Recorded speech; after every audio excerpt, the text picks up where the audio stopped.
Então, essa obra que nós praticamente estamos iniciando o estudo, né, que é a Diversidade dos Carismas, e hoje, dia 21 de outubro de 2021, nós estamos indo para a 7ª aula deste livro. E até então, nós fizemos um estudo sobre alguns aspectos. Falamos aqui sobre longa e obstinada vigília, sobre os primeiros passos que envolvem a vida dessa médium, falamos sobre a passividade, sobre identificações indesejáveis, sobre comportamento padronizado, insegurança, os novos rumos e esperanças, o médium dirigente. E hoje nós entraríamos na mini biografia, aonde Hermínio vai trabalhar aspectos da vida dessa médium que ele se utiliza para poder nos trazer seus ensinamentos. Inclusive, ele deu o nome a ela de Regina, né? Ele a chamou de Regina. Já sabemos que esse não é o nome dela. Mas tem certas questões aqui que a gente fica até pensando em uma certa médium, porque é muito similar à história dela com certos aspectos, né?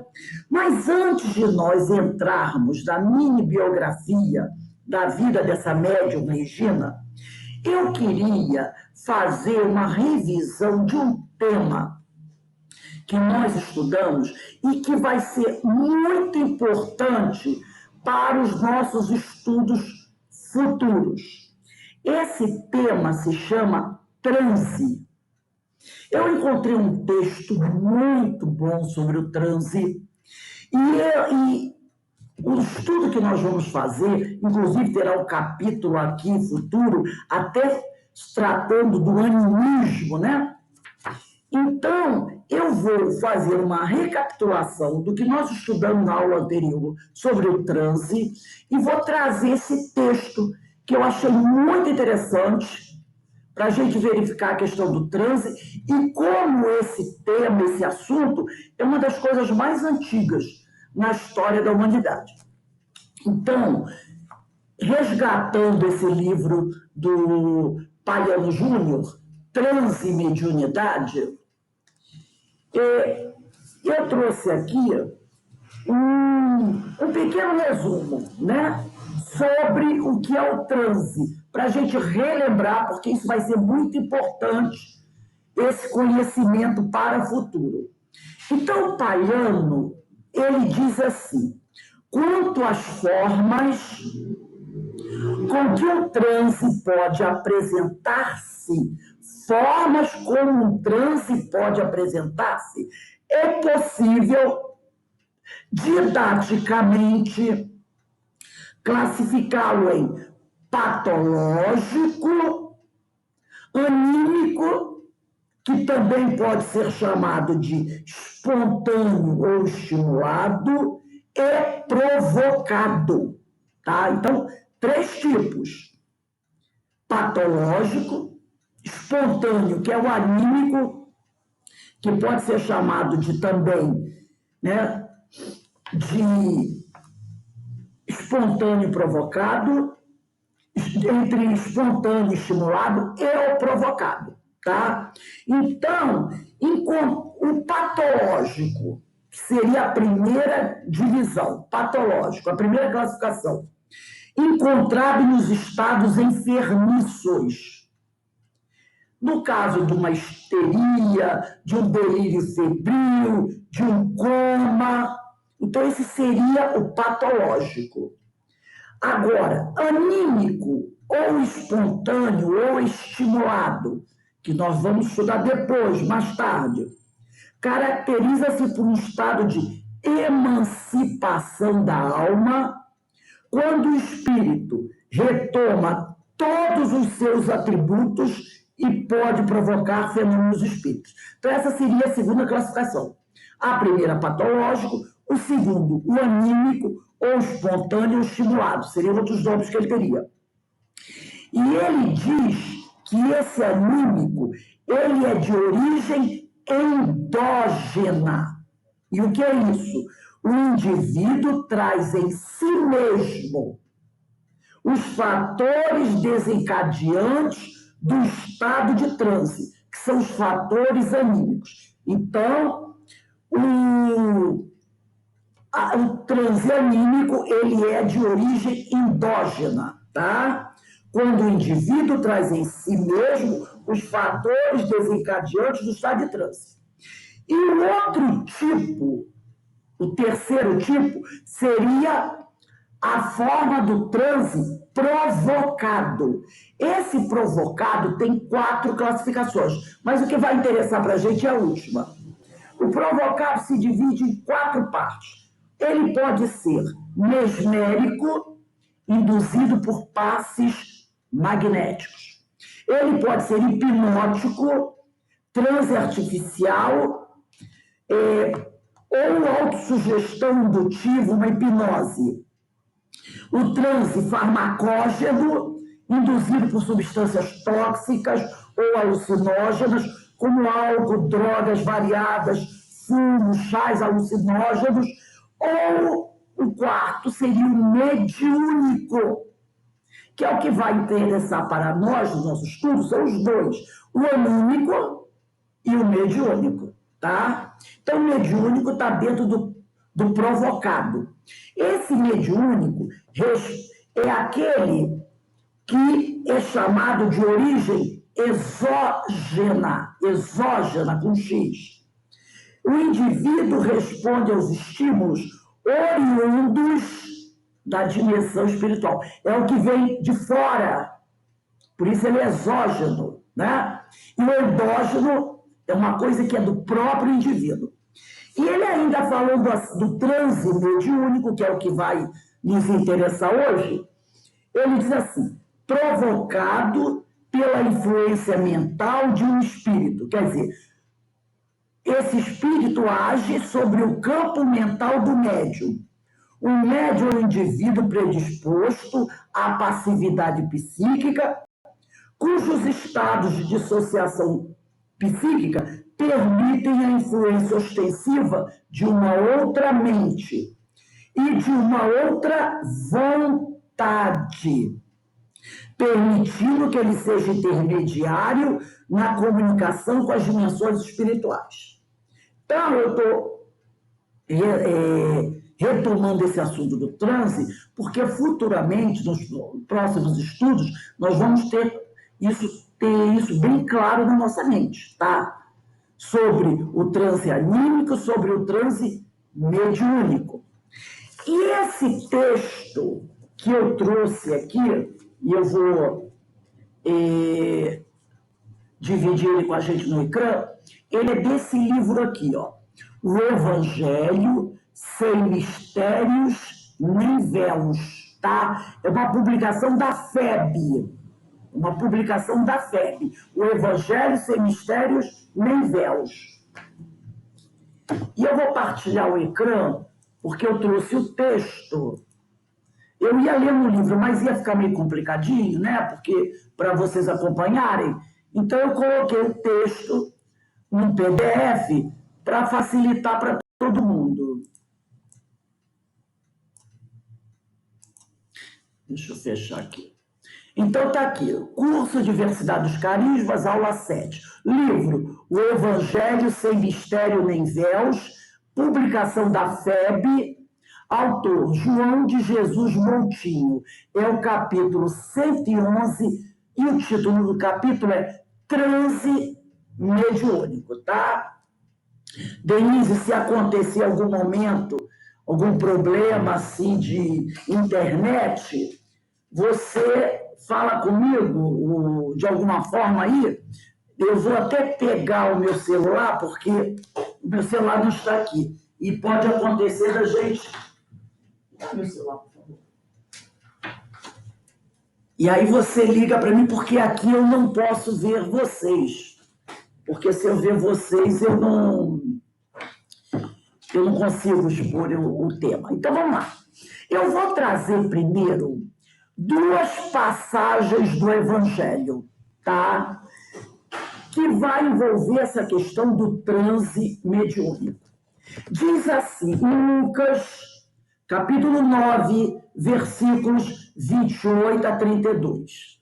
E aconteceu que, quase 8 dias depois destas palavras, tomou consigo a Pedro, a João e a Tiago e subiu ao monte a orar. Então, Jesus tinha dado um ensinamento, tá? Então, 8 dias depois desse ensinamento que ele deu, ele pegou os 3 companheiros e subiu ao monte a orar. E estando ele orando, transfigurou-se a aparência do seu rosto, e a sua roupa ficou branca e muito resplandecente.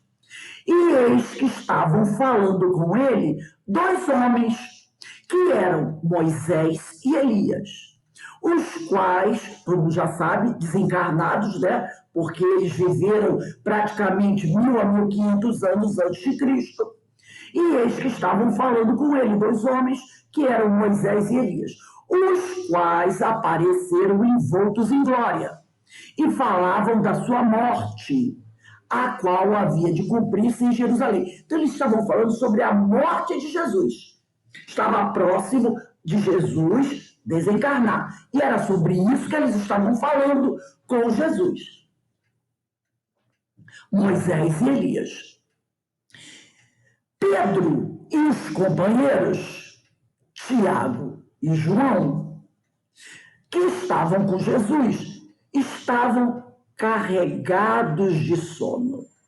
Naquele momento, eles estavam como se num leve, vamos dizer assim, num leve transe, né?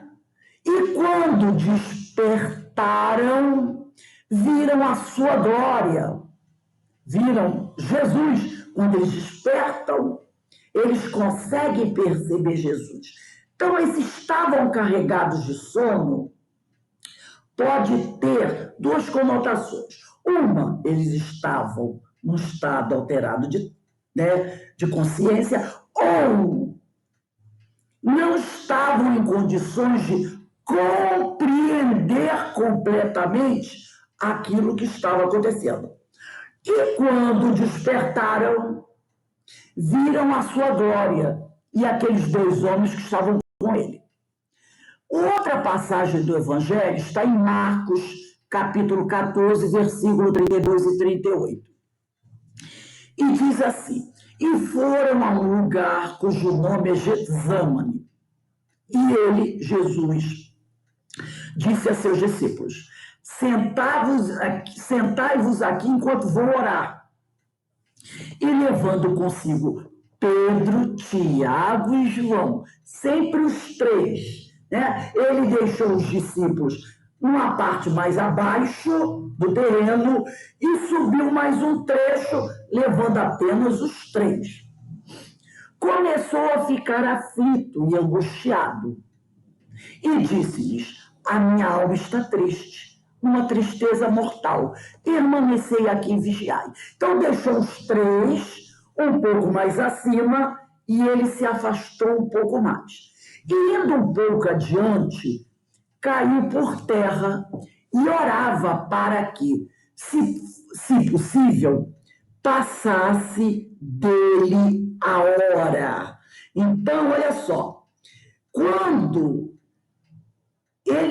subiu ao monte, ele não foi sozinho, ele levou todos os discípulos.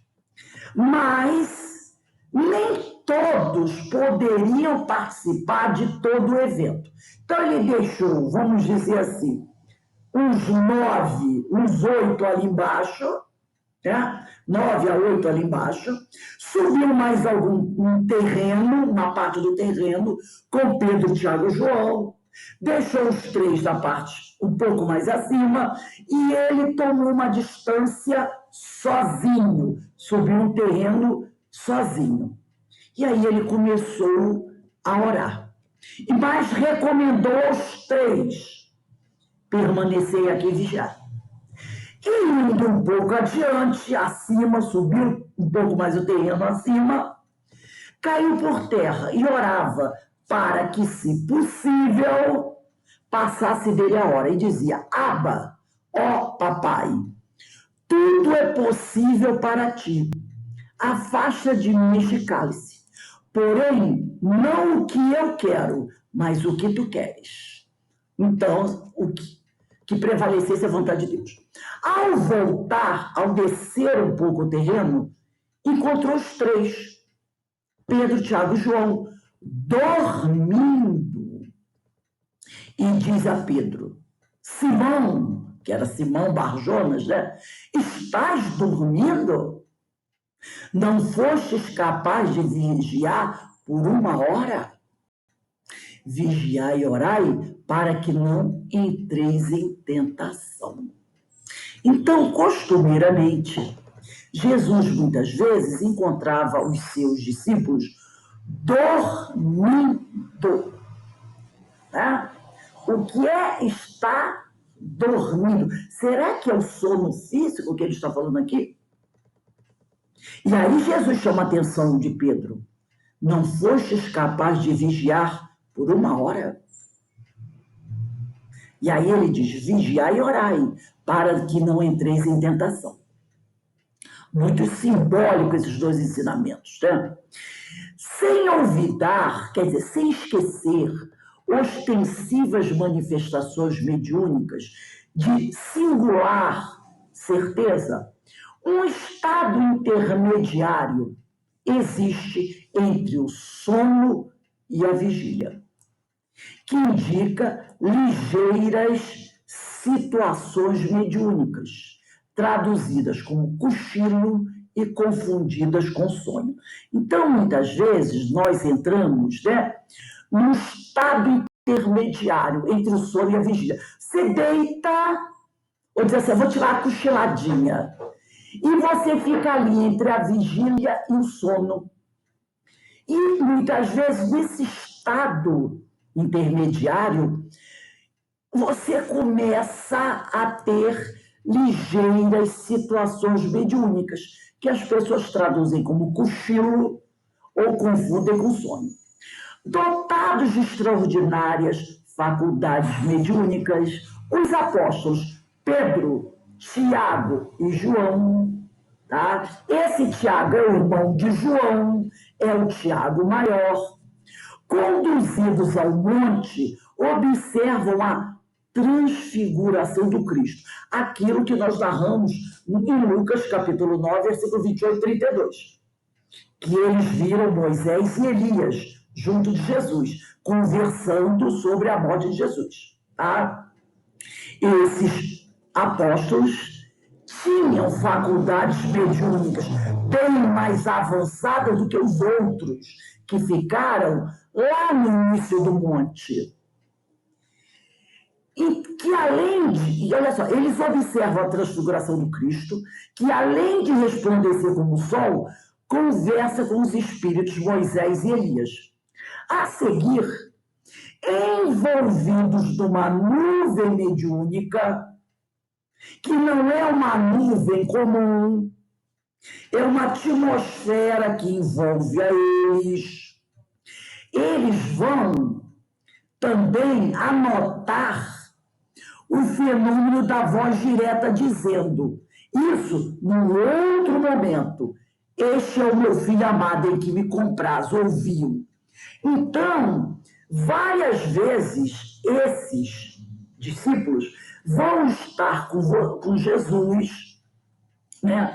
E aqui, em Mateus, quem quiser dar uma olhadinha aí, Mateus também narrando esse fato, no evangelho dele, evangelho, capítulo de Mateus, capítulo 17, versículo 5, ele diz assim,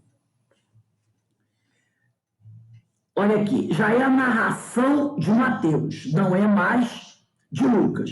6 dias depois, Jesus tomou Pedro, Tiago e seu irmão João, então Tiago, irmão de João, é o Tiago maior, e os levou para um lugar à parte, sobre uma alta montanha. E ali foi transfigurado diante deles. O seu rosto resplandeceu como o sol, e as suas vestes tornaram-se alvas como a luz. E eis que lhe apareceram Moisés e Elias conversando com ele. Então Pedro, tomando a palavra, disse a Jesus, Senhor, é bom estarmos aqui. Se queres, levantarei aqui 3 tendas, uma para ti, outra para Moisés e outra para Elias. Veja uma coisa aqui interessante. A forma de contar é diferente. Lucas, ele não fala sobre as tendas. Ele não fala sobre as tendas, não é? Mas, e já Mateus fala, então tem algo além, né? E ele diz aqui, ainda falava, quando uma nuvem luminosa, tá? Quando uma nuvem luminosa é o que aqui nós chamamos de nuvem mediúnica, né? Quando uma nuvem luminosa os cobriu com a sua sombra, e uma voz que saía da nuvem disse, esse é o fenômeno da voz direta. Este é o meu filho amado, em que me comprazo. Ouviu, né? Os discípulos, ouvindo a voz muito assustados, caíram com o rosto no chão. Jesus chegou perto deles e, tocando, disse, levantai-vos e não tenhais medo. Erguendo os olhos, não viram ninguém. Jesus estava sozinho. Então, é o fenômeno da voz direta que veio nessa nuvem, né? Uma nuvem luminosa, que nós podemos chamar dessa nuvem mediúnica. Deixa aí quem abriu o Evangelho, deixa aí em Mateus, tá? Esse seria um fenômeno da voz direta. Então, esses discípulos, eles tinham faculdades mediúnicas extraordinárias e eram capazes de perceber certas coisas. Por isso, Jesus sempre os levava. Mediunicamente, o Cristo foi visto por eles, por esses discípulos, no seu esplendor. Mas também o Cristo, ele também foi visto por Abraão, 19 séculos antes do que muito se regozijou. Então, o Cristo, ele vem aparecendo para esses discípulos, ou para esses profetas, ou para os patriarcas, já há muito tempo. Quando nós estudamos a história do povo hebreu, o Cristo ali já se manifestava para eles.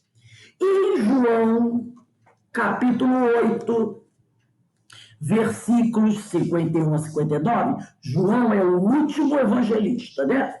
Capítulo 8, versículos 51 e 59, diz assim, deixa eu achar aqui. Jesus diz assim, em verdade vos digo, se alguém guardar minha palavra, jamais verá a morte. Por que nós estamos trazendo isso? Porque nós estamos falando de transe mediúnico. Estamos verificando que esse transe mediúnico já é presente na história da humanidade. Então, continuando aqui, no Evangelho de João, capítulo 8, versículo 51 a 59. Versículo 52. Disseram os judeus, agora sabemos que tens um demônio. Eles falaram assim para Jesus. Abraão morreu, os profetas também, mas tu dizes, se alguém guardar minha palavra, jamais provará a morte? Então, eles estão ali, né, sendo firmes, duros com Jesus. És porventura, eles perguntam para Jesus, maior que nosso pai Abraão que morreu? Os profetas também morreram. Quem pretendes ser? Jesus respondeu, se glorifico a mim mesmo, minha glória nada é. Quem me glorifica é meu Pai, de quem dizes, é o nosso Deus. Se vós não o conheceis, mas eu o conheço. E se eu dissesse, não o conheço, seria mentiroso, como vós. Mas eu conheço e guardo sua palavra. Abraão, vosso pai, porque Abraão é o pai, chamado pai da raça hebraica, do povo de Israel, né? Abraão, vosso pai, exultou por ver o meu dia. Ele o viu e encheu-se de alegria. Disseram-lhe então os judeus: não tens ainda 50 anos e viste Abraão? Jesus lhe disse: em verdade vos digo, antes que Abraão existisse, eu sou. Então, igualmente, o profeta Isaías viu sua glória e falou a seu respeito 8 séculos antes de Jesus. 800 anos antes de Jesus, o profeta, né, Abraão, assim como Isaías, também tiveram transes mediúnicos. E nesses transes mediúnicos, eles viram Jesus, que era aquele espírito que orientava os profetas que viriam. E lá, esse aqui vocês não, se vocês não quiserem acompanhar, podem deixar que eu vou lendo, tá? Na Bíblia, porque eu sei que tem uns que têm dificuldade. No livro de Isaías, tá? Que está lá no Antigo Testamento, porque a gente está vendo aqui a questão dos transes mediúnicos.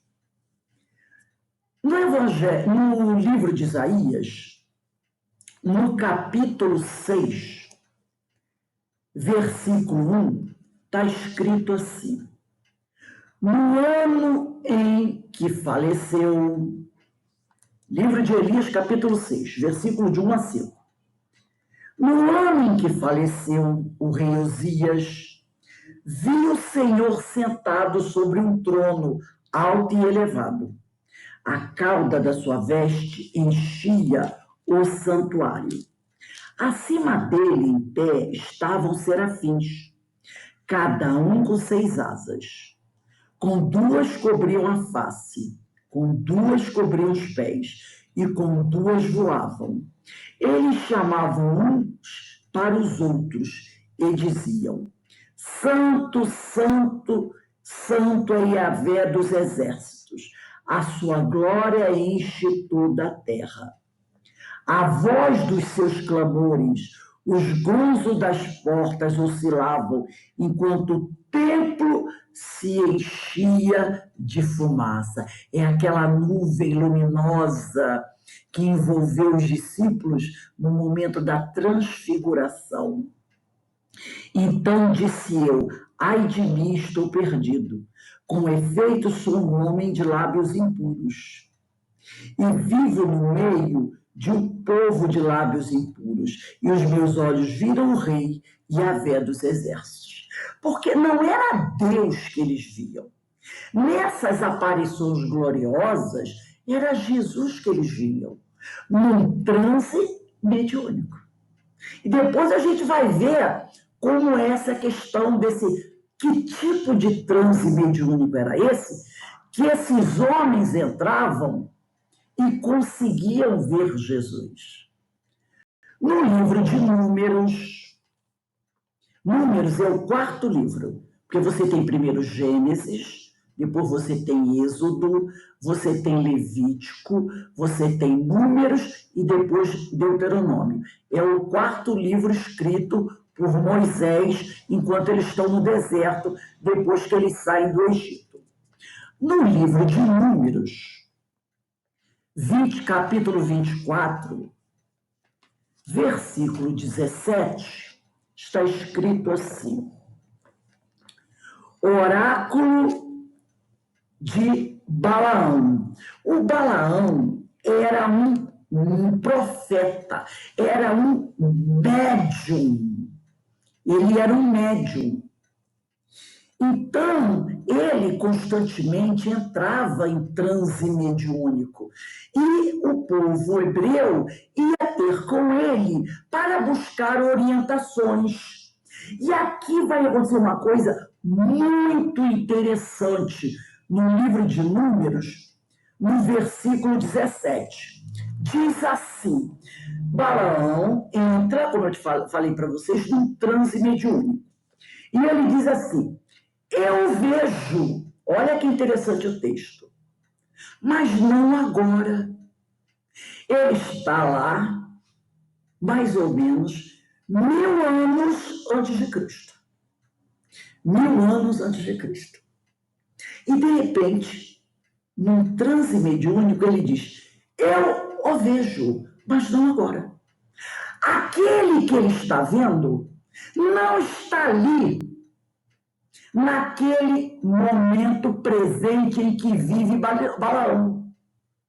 Ele está vendo alguém, mas está vendo muito tempo depois.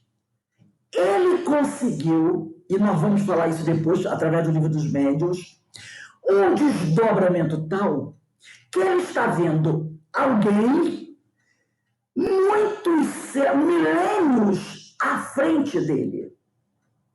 Perceberam? Milênios à frente dele. E ele diz: eu vejo, mas não agora. Esse agora é o tempo presente de Balaão. Depois ele diz: eu contemplo, mas não de perto, um astro procedente de Jacó. Quem é aquele que era o prometido da linhagem de Jacó? Não era Jesus? Lembra que nós estudamos?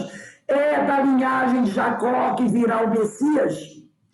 E ele diz: um astro procedente de Jacó se torna chefe dentro daquilo que ele compreendia.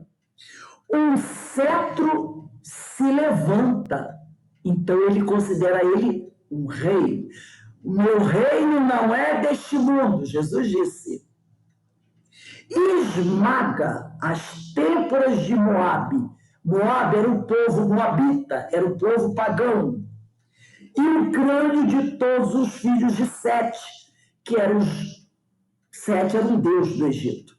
Então, a gente vê esse estado alterado de consciência, esse transe mediúnico, em que Balaão, mais ou menos 1200 anos antes de Cristo, tem aonde ele tem a visão de Jesus. Tá? Como nós vamos ver mais tarde, é o quê? A dupla vista. A dupla vista.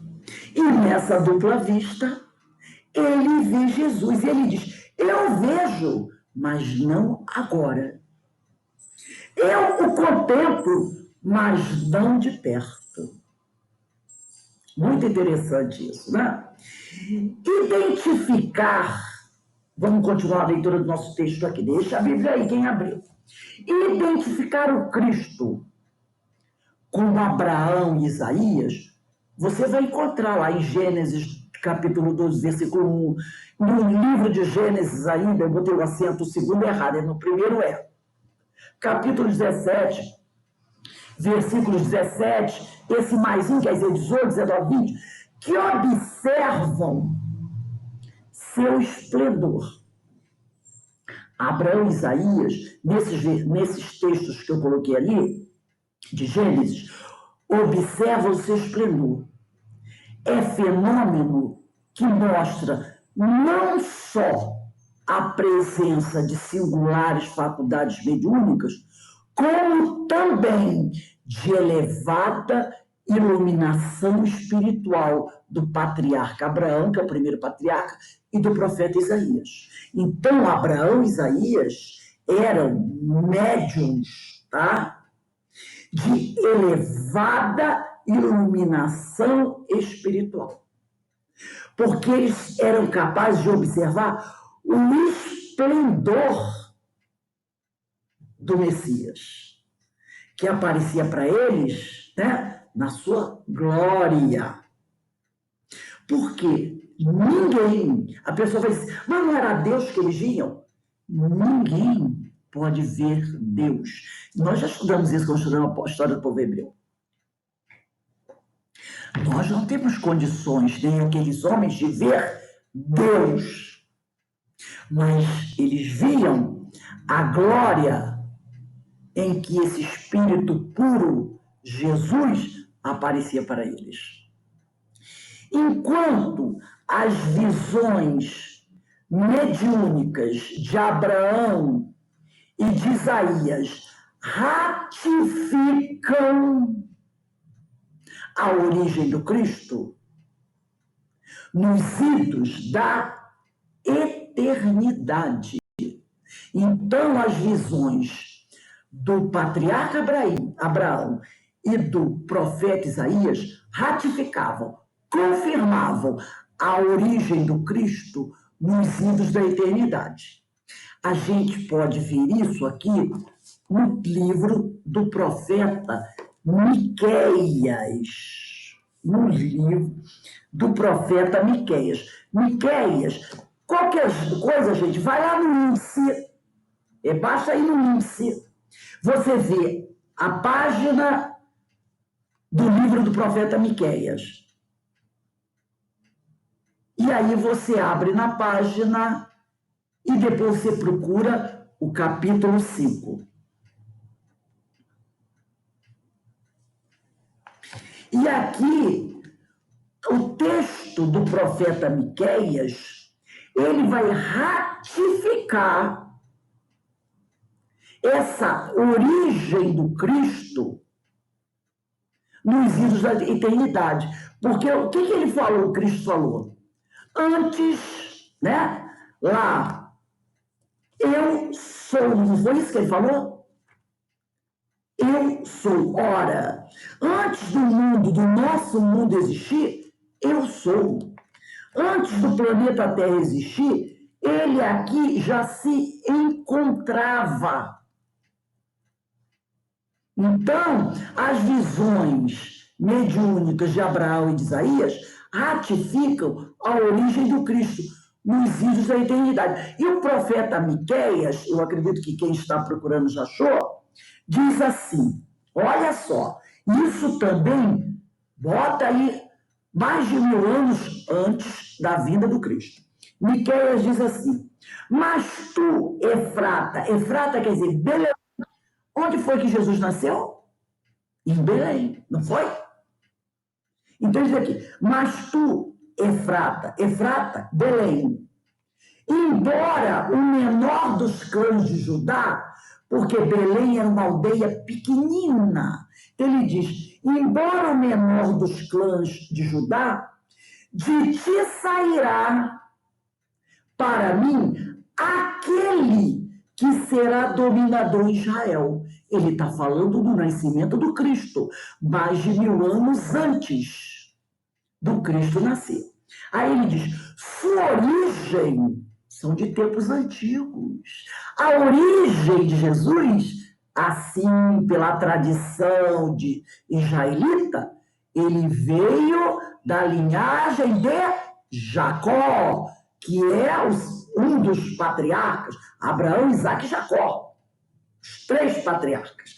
Suas origens são de tempos antigos, de dias imemoráveis. Por isso, ele os abandonará até o tempo em que a parturiente dará a luz. Quem é a parturiente que dará a luz? É Maria. Aí ele diz aqui, então o resto de seus irmãos voltará para os filhos de Israel. Porque com o nascimento dele, o que Jesus diz? Eu atrairei todos a mim. Vinde a mim todos que estáis aflitos e sobrecarregados, que eu os aliviarei. E ele continua, ele se erguerá e apacentará o rebanho pela força de Yahvé, pela força de Deus, pela glória do nome de seu Deus. Eles se estabelecerão, pois então ele será grande até os confins da terra. Então, o que nós estamos falando sobre aqui? Sobre transe mediúnico. Assim como Balaão Miqueias, Abraão, Isaías, esses profetas, eles entravam em transes mediúnicos. E por serem homens de elevada iluminação espiritual, eles conseguiam não só ver o Cristo, mas ver o futuro. E aí, aqui, nós vamos abrir o nosso livro do Livro dos Espíritos, no item 455. O Livro dos Espíritos. Faz o seguinte, para facilitar, abre o Livro dos Espíritos no item 456. Vamos lá, 456, para facilitar o nosso caminho. 456. Vai lá. Primeira questão do 456. Todo mundo achou a questão? O Livro dos Espíritos na questão 456? 456. Capítulo 9, da intervenção dos espíritos do mundo corporal. Agora que você achou a questão 456 do Livro dos Espíritos, você volta uma folha. Vai para o último parágrafo da questão 455. Porque é mais fácil assim. Porque essa questão 455 tem muitos parágrafos. Então, você vai para a primeira questão do 456 e volta para o último parágrafo da questão 455. O último parágrafo diz assim: o sonambulismo natural. Agora você vai subir 4 parágrafos. Você está no último parágrafo da questão 455. Sobe 4 parágrafos. E você vai encontrar o seguinte texto. Vou esperar mais aqui um pouquinho, tá, gente? Você achou a questão 456, você volta para o último parágrafo da 455 e sobe 4 parágrafos.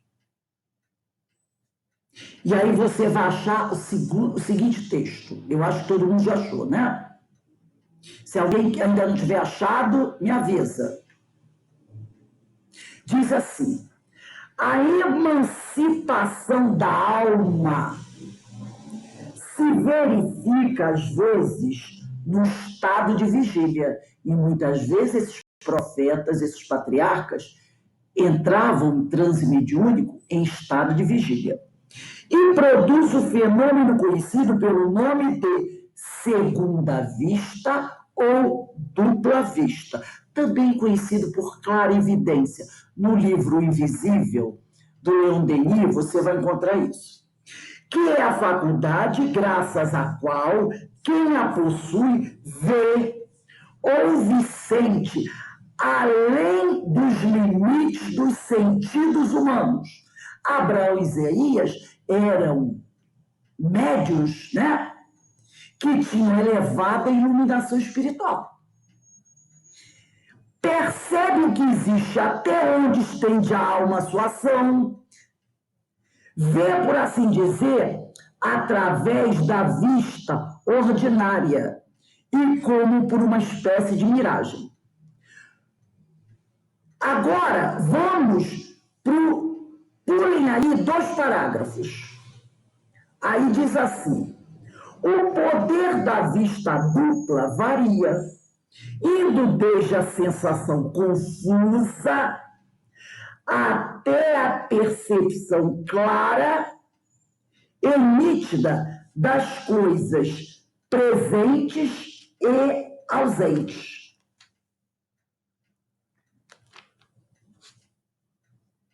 Quando rudimentar essa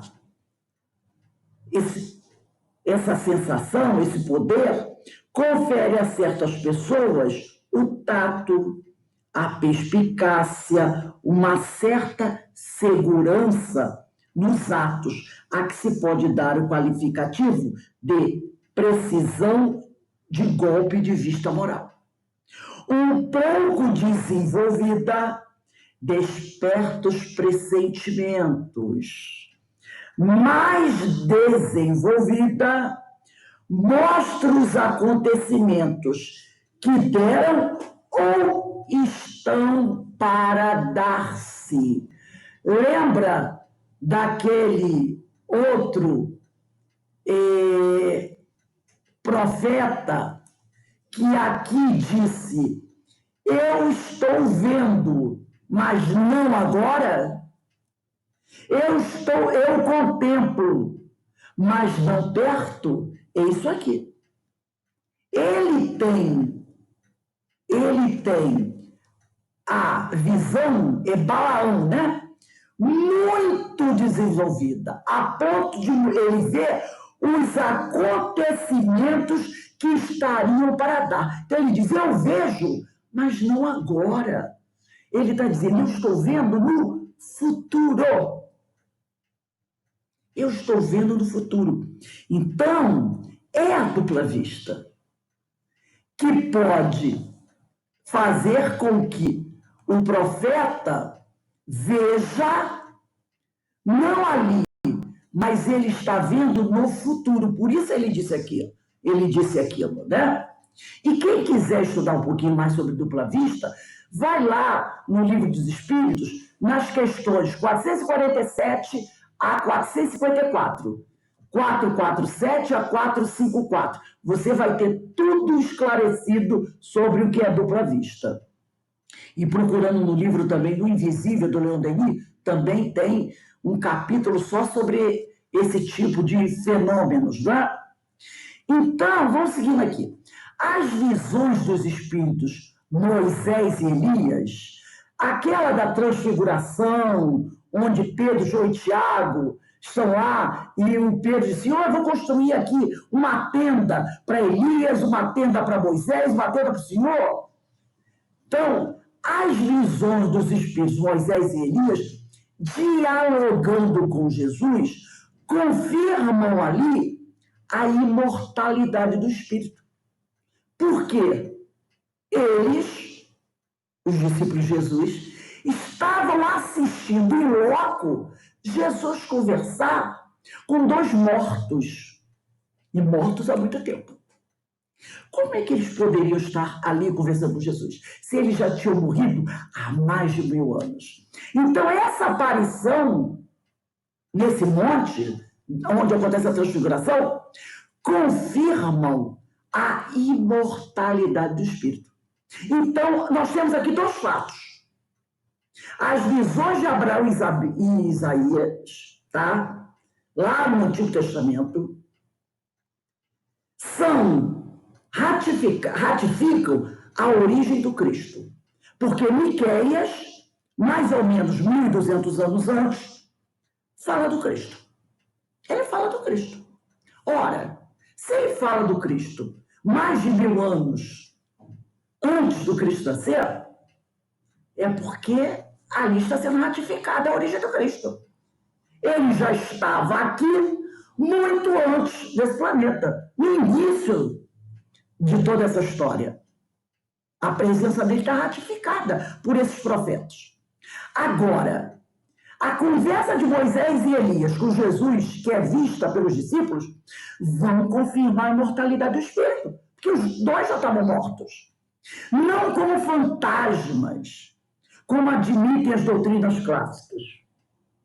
O que as seguintes palavras do Senhor esclarecem: o Pai Celestial não é Deus de mortos, e sim de vivos.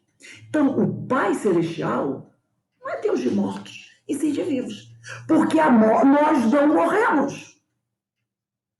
Então, aí a gente entende porque Jesus disse isso. E Lucas nos trouxe isso no capítulo 20, versículo 38.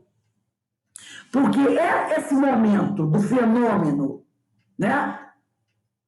Onde Jesus, Moisés e Elias estão conversando, para aqueles 3 discípulos de Jesus, é a prova da imortalidade do Espírito.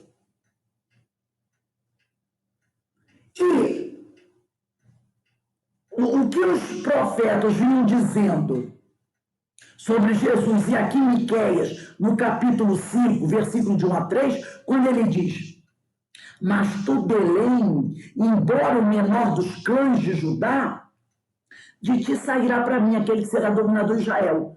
Suas origens são de tempos antigos. mais antigos do que Miquéia. Vem lá de Abraão, vem da Suméria, porque Abraão veio da Suméria, lembra? De dias imemoráveis. Por isso ele os abandonará. Ele vai deixar os profetas e só virá como homem quando a parturiente der à luz Maria. Então o resto de seus irmãos, aqueles que estão espalhados pelo mundo, voltará para os filhos de Israel. Ele se erguerá e apacentará o rebanho. Lembra da ovelha perdida? Pela força de Yahvé, pela glória do nome de seu Deus. Eles se estabelecerão, pois então ele será grande até os confins da terra. Porque todo esse rebanho se estabelecerá, se espalhará pelo mundo e será um rebanho tão grande que vai ocupar até os confins da terra. Não é isso que acontece com o povo do Senhor? Nós não estamos espalhados até os confins da terra? Isso foi profetizado por um profeta 1.200 anos antes. Balaão, que falou, eu vejo, mas ele não está aqui no momento, muito mais tempo antigo. Então isso ratifica a origem do Cristo. Então, antecipando, aqui nós já vamos dar um avanço do tempo, né? Antecipando a prisão do mestre, quando Jesus está para ser preso, para ser crucificado, outro transe mediúnico verifica-se no horto, mostrando os apóstolos sob o domínio do sono. Enquanto Jesus ora adiante deles, ele estava um pouco acima deles, porque o grupo maior ficou embaixo, porque esse grupo maior ainda não tinha essa capacidade de percepção de Pedro, João e Tiago. Aí ele deixa no meio do caminho os três que tinham uma capacidade maior, não é? Pedro, João Evangelista e seu irmão Tiago maior, que foi o primeiro mártir, né, entre os discípulos, que tinha uma capacidade mais desenvolvida mediunicamente, e ele sobe um pouco mais, porque ele está acima de todos eles, né? E esses que ficam ali no meio do caminho, Pedro, João e Tiago, eles ficam sob o domínio ainda do sono. Enquanto Jesus ora adiante deles, dando motivo à interrogação. Não foste capaz de vigiar por uma hora? Está lá em Marcos. Porque quando Jesus volta, Jesus percebe que eles estão sob o domínio do sono. Não conseguiram ficar vigilantes. E Jesus pergunta, não foste capaz de vigiar por uma hora? Na realidade, ele está perguntando para Pedro. Né? No transe mediúnico do horto, por ausência de vigilância, isso é uma coisa que o médium tem que ter muito. E nós vamos estudar a história de uma médium. E nós somos médios, desenvolvemos um trabalho. Então, no transe mediúnico do horto, onde será que é o nosso horto? Onde a gente for desenvolver o nosso trabalho. Por ausência de vigilância, os olhos dos apóstolos demonstraram-se pesados, por irresistível ao sono, impedindo sua comunhão com as orações do Cristo. Perdoe um pouquinho, porque é o meu relógio. E eu vou dar a ele o tempo para ele tocar, porque ele tem quase 100 anos, então ele merece essa concessão, né? Então, os olhos dos apóstolos demonstram-se pesados, por irresistível sono. Sono esse que impede os apóstolos e nos impede de entrarmos em comunhão com as orações do Cristo, denunciando. O que esse sono denuncia? Influência espiritual estranha, conhecida atualmente por hipnose ou por sono fluídico. Aí a gente diz assim, meu Deus, eu estou assistindo aquela palestra da Casa Espírita, mas às vezes me dá um sono. É porque eu entrei em desdobramento. Não é desdobramento, não. Você é um médium, você está ali. Você ainda não consegue vigiar integralmente, né? Nós ainda temos aquela ausência de vigilância. E muitas vezes a gente é tomado por um irresistível sono. Tem gente que levanta no banheiro, lava o rosto, né?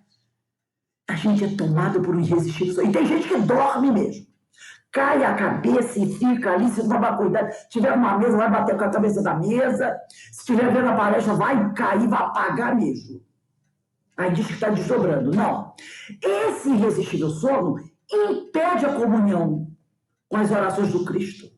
Impede a comunhão com a espiritualidade que ele se encontra. Denunciando que aquele que caiu num pesado sono pode estar sobre uma influência espiritual estranha. Influência essa que quer que ele permaneça dormindo. Né? É o famoso sono fluídico, quase como uma hipnose. Não foi à toa que Paulo disse, nós estamos cercados por uma multidão de testemunhas. No entanto, o próprio apóstolo Pedro, que não vigiou, e Jesus disse, poxa, você não conseguiu ficar vigiando nem por uma hora, ele já havia sido pego invigilante. Já havia notado, né, sugestões mediúnicas de natureza inferior. Ele já havia sido pego. Ao desaprovar a profecia de Jesus a respeito de sua crucificação. Porque quando Jesus diz que está próximo da morte dele, Pedro diz, não, que isso, Senhor, não vai acontecer. E aí Jesus vira-se e diz, afasta-te de mim, Satanás. Tu me serves de pedra de tropeço. Por que não pensas as coisas de Deus, mas a dos homens? Então afasta, está lá em Mateus capítulo 16, versículo 23. Jesus faz uma admoestação.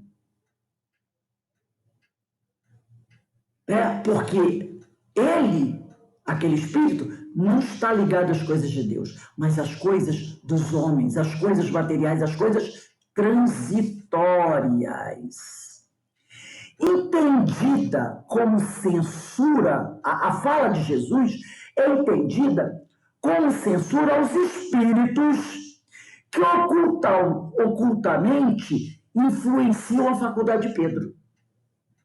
Eles estão ali influenciando a faculdade de Pedro. A palavra do Senhor compreende também a advertência ao apóstolo, ao médium, por não anotar a lição contida no verbo vigiar. Então, Jesus está fazendo uma censura ao espírito que se aproximou e se utilizou da mediunidade de Pedro e disse, afasta-te de mim, Satanás.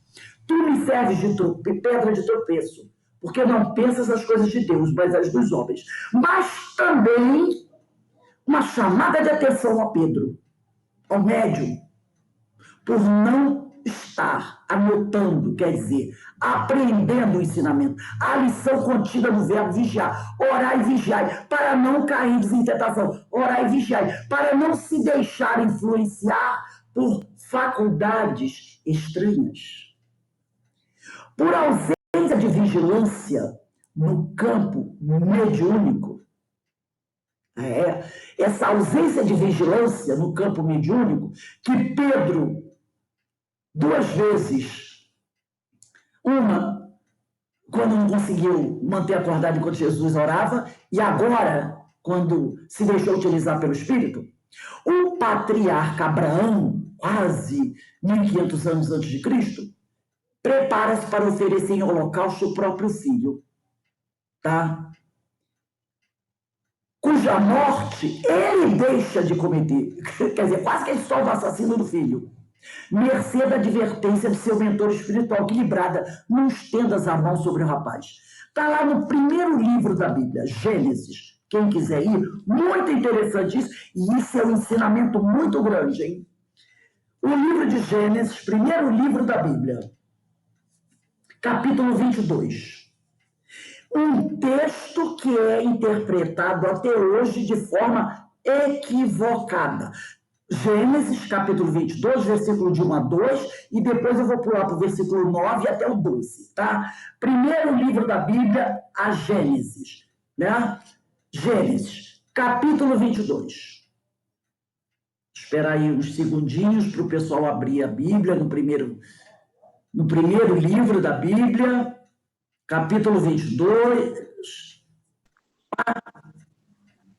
Acho que todo mundo já achou, né? Gênesis, primeiro livro da Bíblia, capítulo 22, versículo 1. Está escrito assim: o sacrifício de Abraão.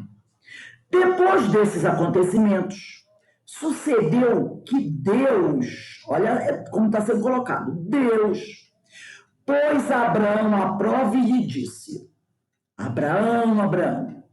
Ele respondeu: eis-me aqui. Um espírito falou para ele, e ele acreditou ser Deus. Tá? Deus disse: toma teu filho, teu filho único, que amas, Isaque, né? Abraão, Isaque e Jacó. Abraão, primeiro patriarca, Isaque, filho de Abraão, segundo patriarca, Jacó, filho de Isaque, terceiro patriarca. Foram os 3 patriarcas do povo de Israel. E vai à terra de Moriá, e lá o oferecerás teu filho Isaque em holocausto sobre uma montanha que eu te indicarei. Está dizendo, vai lá e mate o seu filho. Ofereça seu filho em holocausto. A quem? Para mim. Os holocaustos eram feitos para os deuses.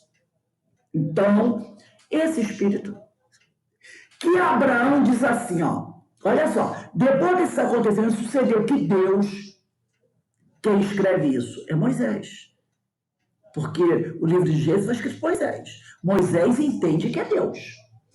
Pois Abraão a prova lhe disse: Abraão, Abraão. Ele respondeu: eis-me aqui. Deus disse, identificação de Moisés: toma teu filho, teu único filho, que amas, Isaque, e vai à terra de Moriá.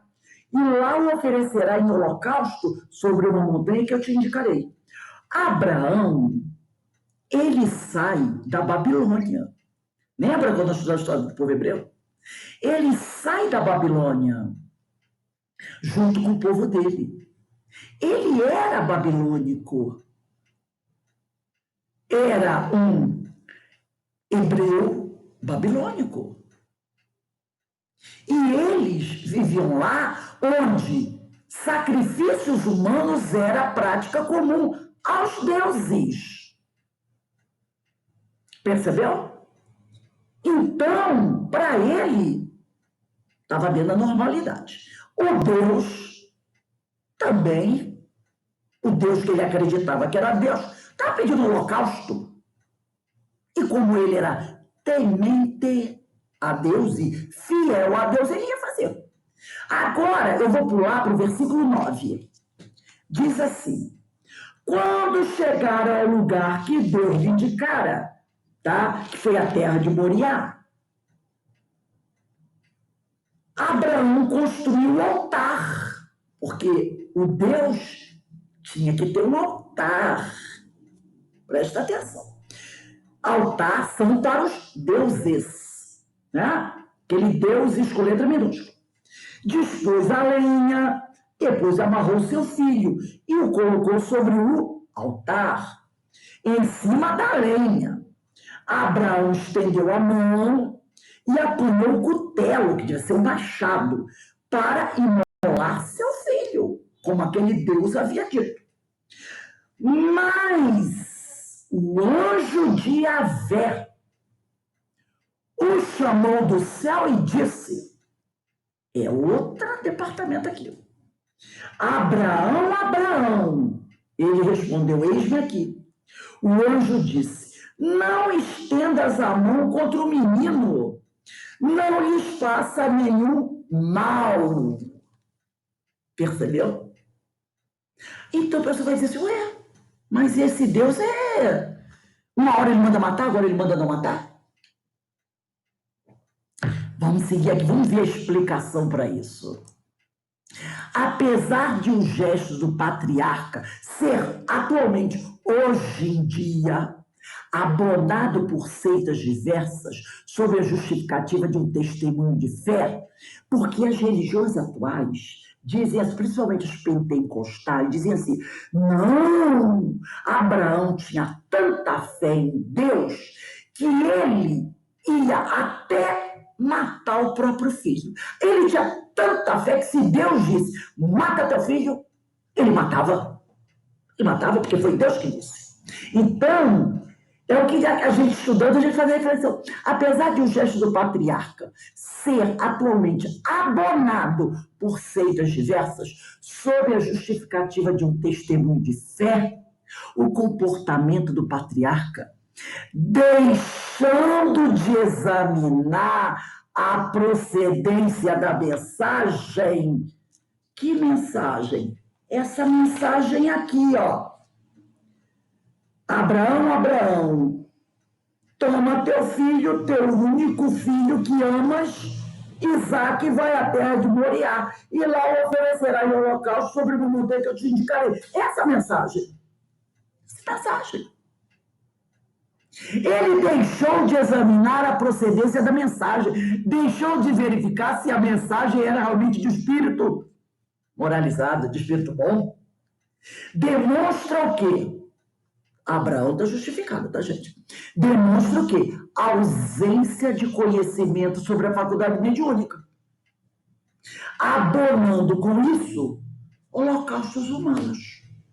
Porque Deus estava pedindo um holocausto humano com os deuses lá da Babilônia, de onde saiu Abraão, faziam. E os hebreus, até o nascimento de Jesus, faziam com os animais do templo. Lembra? Lembra quando José e Maria foram apresentar Jesus no templo? Ele era bebezinho. O que eles levaram? 2 pombinhas. Para que eles levaram aquelas pombinhas? Era para chegar lá e botar para enfeitar o templo? Não. Eram sacrifícios. Para aquelas 2 pombinhas iam ser sacrificadas. Porque esses hebreus ainda traziam prática, ainda realizavam práticas lá da Babilônia. Dentro do templo, os judeus, não estou falando dos cristãos, porque foi a briga de Paulo para acabar com isso. Os judeus faziam sacrifícios de touros, de ovelhas do templo para o quê? Limpar-se da impureza. Lembra que nós estudamos isso? Esses holocaustos dos touros, eles não teve Jesus, não faziam mais sacrifícios humanos.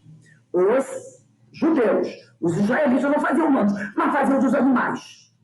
Faziam dos animais. Matavam touros, se o cara tinha muito pecado, era uma manada inteira. Faziam das ovelhas, dos pombos. Até hoje tem gente que ainda faz, né?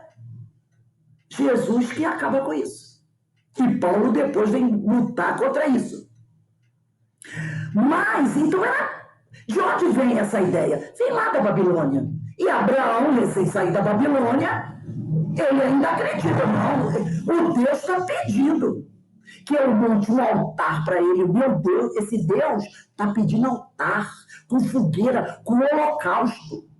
E depois eles vão continuar fazendo. A gente estudou a história do povo hebreu, de vez em quando eles matavam um touro, matavam um boi, matavam um cabrito, para fazer holocausto a Deus, porque eles acreditavam que aquele Deus precisava, mas na verdade ainda eram espíritos que guiavam aquele povo, que ainda eram presos a esse tipo de coisa, né?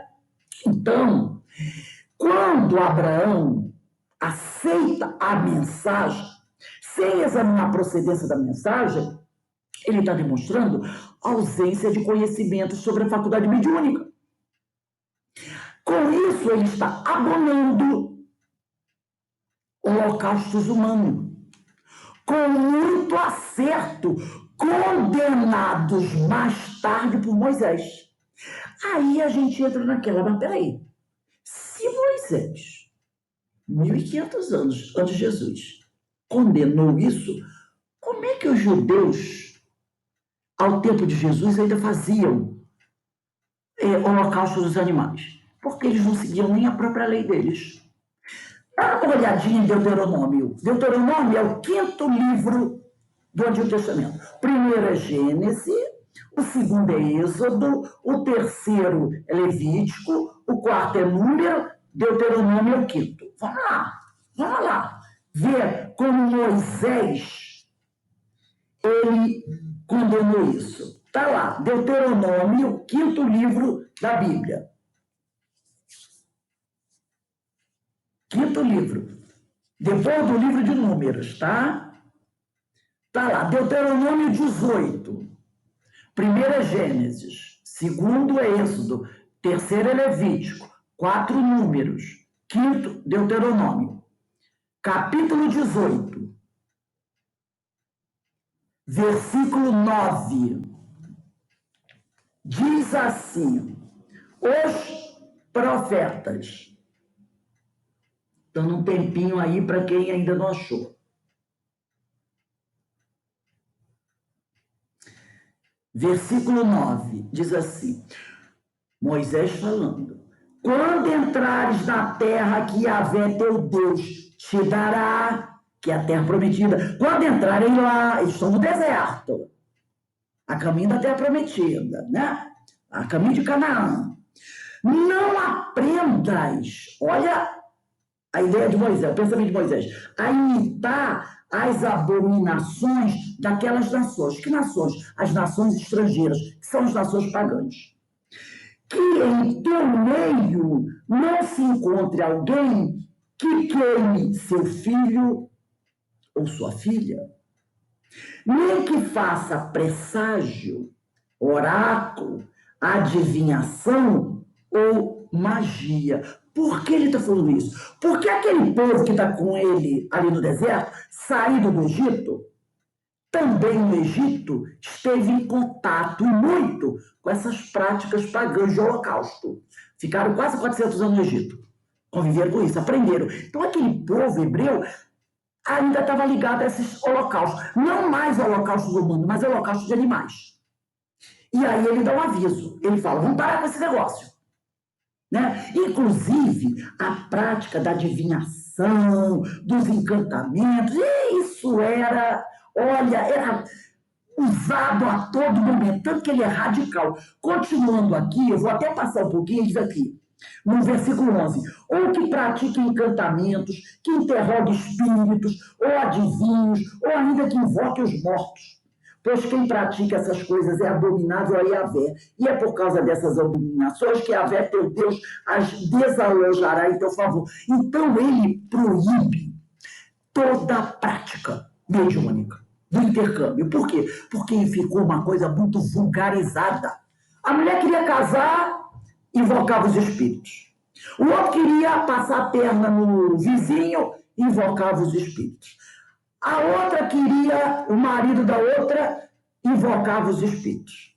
O outro queria se dar bem no negócio, invocava os espíritos. Então ficou aquele comércio. E, logicamente, nada era de graça. Hoje, não, hoje a gente não tem esse problema de pagar dinheiro, né? Com ela, era tudo cobrado ali. Os oráculos, os médios, cobravam. A pessoa ia lá fazer a consulta, deixava um dinheiro lá e... Então era aquele comércio violento. E aí Moisés disse, vamos acabar com esse negócio. E ele condenou isso, tá? Então, Deuteronômio da condenação. Ele foi radical para tentar sanear esse problema. Por isso, com propriedade, advertia João Evangelista. Meus bem-amados, não deis crédito a qualquer espírito. Antes, provai se os espíritos procedem de Deus, porquanto muitos falsos espíritos se têm levantado no mundo. Está na primeira carta de João, capítulo 4, versículo 1. Então, Abraão ali, ao entrar num transe mediúnico, ele aceitou uma mensagem de um espírito que ele acreditou que era Deus. E aí ele ia matar o próprio filho. Se não vem um outro espírito, que pode ter sido até o próprio Jesus, um outro espírito bom, dizendo, não faça isso, pelo amor de Deus. Não mate o seu filho. E, através do tempo, houve uma interpretação equivocada disso. Ninguém interpretou dessa forma. Abraão se equivocou, ele deu atenção para um espírito que não era moralizado, que queria lá no holocausto. Ele aceitou aquela mensagem falsa. Não se interpreta assim, se interpreta de forma equivocada, tipo, Abraão tinha tanta fé que ele ia matar até o próprio filho. Gente, vê se cabe. Deus vai mandar alguém matar o próprio filho?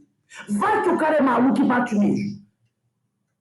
E não dê tempo de negócio. Ou o espírito chega e não mata não. Ele diz, não, eu só obedeço a primeira ordem, a segunda não, enfima, mata. Como é que vai ficar o negócio? Entendeu? Essa que é a questão. Esse ensinamento ficou sendo aí aceito como uma prova de testemunho de fé de Abraão. Não. Não. Horror. Oi. E havia influência, porque não é uma geração toda para chegar até Jesus. Olha já aí a influência tentando atrapalhar o caminho de Jesus, né? Porque tem o primeiro profeta, o segundo profeta, não é isso? Exatamente. Então, era aquela questão, falta de discernimento, de interpretação. E até hoje, essa interpretação como esse fato, como uma grande testemunho de fé de Abraão. Ele ia matar o filho a pedido de Deus. Não, ele não conseguiu. A gente até entende, né? Fazer uma avaliação daquela mensagem, uma crítica daquela mensagem. Ele estava no transe mediúnico. E aí a gente vai entender melhor agora. Importa, contudo, não confundir magia com mediunidade, exaltada por Moisés. Magia com mediunidade. Exaltada por Moisés, a mediunidade, quando se refere às faculdades de eudade e verdade. Então, vai ter, e designada por Jesus como pedra sobre o qual restabeleceria sua doutrina. Moisés aqui, nós temos que prestar atenção aqui, que não podemos confundir. Quando a gente põe magia, a gente diz assim, esses fenômenos que as pessoas realizam visando a coisa vulgar, tá? Que o povo chama de magia. Não podemos confundir isso com mediunidade, porque a mediunidade foi exaltada por Moisés. Quando ele se refere às faculdades de dois médios chamados eudade e meudade. Vamos dar uma olhadinha no livro de Números. Números é o quarto livro. Gênesis, Êxodo, Levítico, Números. Livro de Números, capítulo 11. É o quarto livro. Quem deixou aberta aí a Bíblia vai achar rápido. É só voltar. Estava em Deuteronômio, volta para Números. Isso é bom não fechar. Aí está lá. Etapas no deserto. Eles estão no deserto ainda. Capítulo 11, Números, versículo 24. Moisés, todo mundo já achou, né? Quarto livro de Números, capítulo 11. Versículo 24. Moisés saiu e disse ao povo as palavras de Yahvé. Em seguida, reuniu 70 anciãos, dentre o povo e os colocou ao redor da tenda. Yahvé desceu na nuvem, aquela nuvem, lembra? A nuvem mediúnica, né? E desceu na nuvem, falou-lhe e tomou do espírito que repousava sobre ele e o colocou nos 70 anciãos. Não lembra aí o Pentecostes, gente? Lembra do Pentecostes? Quando o espírito repousou sobre eles, profetizaram, porém nunca mais o fizeram. Os discípulos não, eles continuaram depois. 2 homens haviam permanecido no acampamento. Um deles se chamava Eudade, tá? Eudade. E Medade. Disse ele, Eudade e Medade, o Espírito repousou sobre eles, ainda que não tivessem vindo à tenda. Interessante. Eudade e Medade não entraram na tenda. Eles ficaram do lado fora, tá? Eles ficaram no acampamento. E olha só, vou repetir, né? Moisés saiu e disse ao povo as palavras de Yahvé. Em seguida, reuniu 70 anciãos dentre o povo, entre o povo deles, e os colocou ao redor da tenda. Colocou eles ao redor da tenda. Yahvé desceu na nuvem, falou-lhe e tomou do espírito que repousava sobre ele e o colocou nos 70 anciãos. Quando o espírito repousou sobre eles, todos profetizaram. Porém, depois, nunca mais o fizeram. 2 homens haviam permanecido no acampamento. Um deles se chamava Eudade e o outro Medade.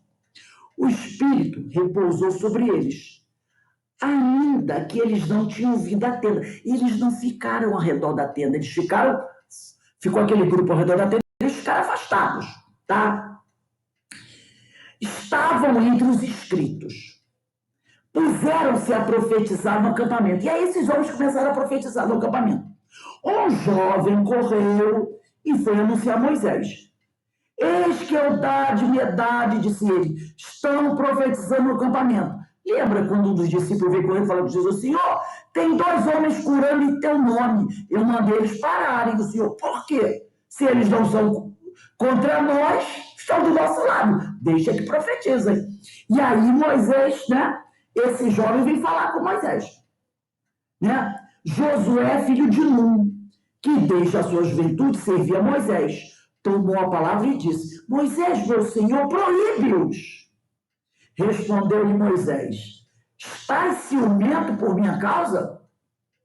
Oxalá todo o povo de Yahvé fosse profeta, dando-lhe Yahvé o seu espírito. Nesse momento, aqui, Moisés está exaltando a verdadeira, salutar e evangelizada faculdade mediúnica. Porque ele tinha mandado acabar com tudo, mas com a vulgaridade que estava ocorrendo. Que era que o povo chama de magia, sortilégios, o comércio da mediunidade, a leviandade. Mas aqui, Moisés está exaltando a verdadeira, legítima e pura faculdade mediúnica. Né? Que foi designada essa mediunidade por Jesus como pedra sobre a qual restabeleceria sua doutrina. Então, Moisés não foi contra a mediunidade, ele foi contra a vulgaridade. Tá? Além do conteúdo com que se conhece a qualidade da produção mediúnica, os espíritos superiores facultam sempre meios que comprovam sua procedência. E eles sempre nos alertam para quê? Examinai tudo que vem dos espíritos, para você não acabar se equivocando como Abraão, que aceitou a mensagem e ia cometer um desastre. E precisou que o Espírito assim, o que é isso, Abraão? Acha que Deus te pediria mesmo isso? Então vamos aqui para encerrar, ler o Livro dos Médiuns, questões 266 e 267 do item 23º. parte segunda, capítulo 24, da identidade dos espíritos. Dá um minutinho aí para vocês acharem a questão 266. Então, nós estamos falando aqui de transe mediúnico. Porque é através do transe mediúnico que nós utilizamos as nossas faculdades. É o caso da Regina. E a gente tem que tomar muito cuidado com as nossas faculdades mediúnicas. Então, diz aqui na questão 266 do Livro dos Médiuns: em se submetendo todas as comunicações a um exame escrupuloso, em se lhes prescrutando e analisando o pensamento e as expressões, como é de uso fazer-se quando se trata de julgar uma obra literária. Isso aqui merece ser frisado, hein? Como é de uso fazer-se quando se trata de julgar uma obra literária? Rejeitando-se sem hesitação o que Abraão tinha que ter feito. Tudo que peque contra a lógica e o bom senso, Deus vai me pedir para matar meu filho? Que Deus é esse? Tudo que desminta o caráter do espírito, que se supõe ser o que se está manifestando, é o que ele diz aqui. Tudo que se supõe ser o caráter daquele espírito está se falando, é Deus. Deus jamais me pediria isso. Ah, ele pediu, então não é Deus. É alguém se fazendo passar por Deus, né? Aqui. Que se supõe ser o que está se manifestando, leva-se um desânimo aos espíritos mentirosos. Se você sempre fazer uma análise do que o espírito diz, você leva ao desânimo os espíritos mentirosos, que acabam por se retirar uma vez, fiquem bem convencidos de que não o lograrão iludir. Repetimos, este meio é único. Sublinha isso aí também. Mas é infalível, porque não há comunicação má que resista a uma crítica rigorosa. Os bons espíritos nunca se ofendem com esta crítica rigorosa, pois que eles próprios a aconselham. E porque nada tem que temer do exame, apenas os maus se formalizam e procuram evitá-lo, porque tudo tem a perder, só com isso provam que são. Eis aqui o conselho que a tal respeito nos deu São Luís. Qualquer que seja a confiança legítima que vos inspirem os espíritos que presidem aos vossos trabalhos, uma recomendação a que nunca será demais repetir, e que deverias ter presente sempre na vossa lembrança. Se não estiver dormindo, se não estiver invigilante, sem estar em comunhão com o Senhor, né? Ele diz aqui, quando vos entregais aos vossos estudos, então temos que estar sempre com isso bem em mente, quando a gente se entregar aos nossos estudos, é a de pesar e meditar, é a de submeter ao cadinho da razão mais severa todas as comunicações que receberdes, todas. É a de não deixardes de pedir as explicações necessárias a formardes opinião segura, desde que um ponto vos pareça suspeito, duvidoso ou obscuro. Tem alguma coisa que não está entrando bem, não está caindo bem? Interroga o espírito, pede explicação sobre aquilo. Ele, se for um bom espírito, vai ficar magoado. Se não for, fica melindroso. Diz, você está duvidando de mim? Diz assim, tá, amanhã pode ir, querido, agradeço muito, e manda ele embora, despacha. Agora vamos no item 267, questão 267, item 23º, para a gente encerrar aqui. É um pouquinho mais à frente, questão 267, item 23º. Não basta se interrogue um espírito para conhecer se é verdade. Precisamos, antes de tudo, saber a quem nos dirigimos. Porquanto os espíritos inferiores, ignorantes que são, quer dizer, porque eles não conhecem, tratam frivolamente das questões mais sérias. Também não basta que o espírito tenha sido na Terra um grande homem, para que no mundo espírita se ache de posse da soberana ciência. Só a virtude, a moral, pode, purificando-o, aproximá-lo de Deus. Lembra? Deus nos deu uma missão? Só a virtude pode, purificando-o, aproximá-lo de Deus e dilatar-lhe os conhecimentos. Então, gente, esse texto que eu trouxe aqui hoje é para a gente poder fechar bem essa questão, né, do transe mediúnico. Do transe mediúnico. Que todos nós que somos médios participamos. Seja médio ostensivo ou não, mas de certa forma nós participamos. E isso vem mostrar que esse transe mediúnico era uma coisa que veio lá do passado, não é uma coisa que iniciou com Kardec. Nós vimos aqui os profetas entrando em transe mediúnico, falando com Jesus, que estava à frente de tudo isso, desde o passado, nos ajudando. E foi aquela situação complicada para eles entenderem. Tanto que Abraão fez o que fez. Mas hoje nós temos que estar alertas, muito alertas, porque nós não temos a desculpa, né, que pode ser aceita de Abraão, mas não nossa. E isso que nós vamos conhecer.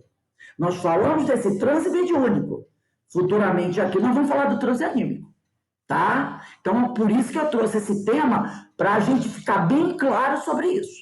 Alguém gostaria de falar alguma coisa? Acho que o pessoal se assustou com o tema, né? Porque começou muita gente, agora tem pouquinho.